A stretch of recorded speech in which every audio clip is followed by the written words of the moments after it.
13-20 aprel tarixləri üçün bürc proqnozunu təqdim edirik. Qoçların enerjisi bu həftə yüksək olacaq. Yeni layihələrə başlamaq üçün yaxşı zamandır. Amma tələskən qərarlardan qaçmaq lazımdır. Buğalarda maddi məsələlər ön plana çıxır. Büdcəni düzgün idarə etsəz, yaxşı nəticə əldə edəcəksiniz. İşdə sabitlik var, amma dəyişiklik istəyiniz arta bilər. Əkizlər üçün bu həftə ünsiyyət həftəsidir. Yeni tanışlıqlar və əlaqələr sənə fayda gətirə bilər. Sözlərinə diqqət et, yanlış anlaşılmalar mümkündür. Xərçənglər daxili hisslərinə qulaq asmalı olacaqlar. Ailə və ev məsələləri ön plandadır. Köhnə problemləri həll etmək üçün uyğun vaxtdır. Şirlər diqqət mərkəzində olacaq.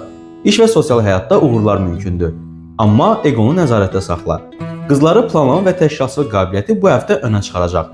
Sağlamlığınıza diqqət yetirin.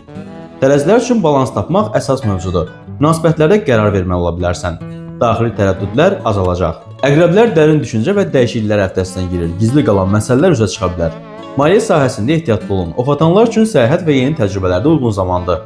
Ruhən azadlıq hissi artacaq. Amma məsuliyyətlərinizi unutmayın. Oğlaqların karyer və məqsədləri ön plandadır. Çalışqanlığı nəticə verəcək. Dolçalar üçün yaradıcı ideyalarla dolu bir həftədir. Dostlarla vaxt keçirmək sənə yaxşı təsir edəcək. Yeni layihələrə açıq ol. Balıqlar üçün emosional həftə ola bilər. İntuisiyan güclüdür, qərarlarında sənə kömək edəcək. Münasibətlərdə səmimi ol.